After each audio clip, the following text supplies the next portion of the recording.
Hi, Pastor Nathan Eck with your hashtag Better Together devotion for today, and we're talking specifically about the sacraments of communion and baptism this week as we do our devotions. And one of the things that the church has rendered itself, has split itself dramatically over, is the two things that Christ gave us actually to bring us together. That is baptism and communion. We get in arguments over what age we're supposed to baptize at. We get in arguments over who's allowed to come to the table and whether or not it's open to everyone or if it's just the select few that are in the local gathering. We argue a lot about this. And really fundamentally what it comes down to is simply one question. The question is, does the sacraments, does communion and baptism and what's happening in them come from God or come from human beings? What's interesting about this question is it's the same question that Jesus pointed towards the Pharisees when the Pharisees came to him and asked him, by what authority are you doing these things? And Jesus in the Gospel of Mark turns it back to the Pharisees and says, I'll tell you what, I'll answer your question if you answer mine. John the Baptizer, his baptism and his ministry, did it come from God or did it come from human beings? The Pharisees are left at that moment really disgruntled because they know that if they say it's from human beings, that the crowd will be upset because everybody knew something powerful was happening through John the Baptizer. And at the same time, if they said it was from heaven, it was from God, then Jesus would have pointed out and said, well, why didn't you believe him?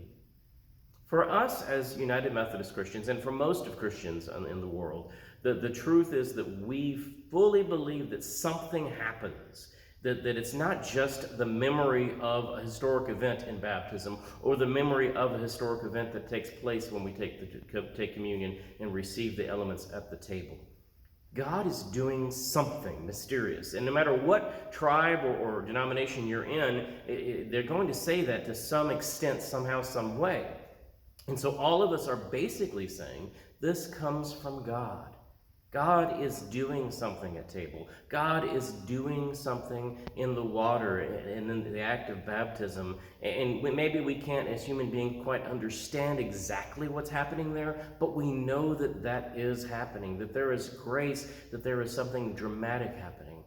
And to me, for me as a Christian, this raises this above simply an ordinance or simply something that Christ said, go do this. That's a command, an ordinance.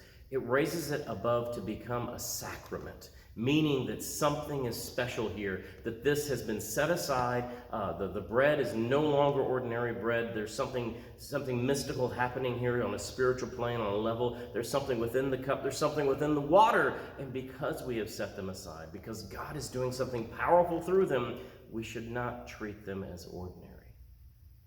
But we should instead acknowledge that God is doing something dramatic. It's why a lot of churches will not put the leftover grape juice down the drain, but instead will drink it or pour it on the ground. It's why the bread that gets left over either gets consumed by children who come forward, I love doing that myself, or taken outside and given to the birds of the air.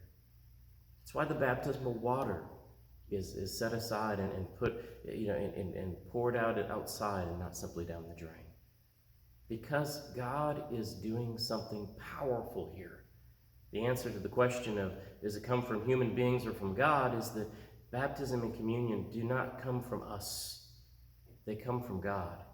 And for me, that's one of the big reasons why I can baptize anyone because God is the one who's doing the action. It's one of the wonderful reasons why I'll invite anyone to come to the table. No matter what their age, ability, intellectual reasoning, I'll invite them. Come and receive what God is freely giving, because it's from God and not from me. This is not my table. That is not my font. It doesn't even belong to the church. It belongs to God. And when we acknowledge that God is doing something powerful at the table and powerful within the font, within the baptism, then we'll be better together. And maybe we'll stop arguing about things that are supposed to unite us. Amen.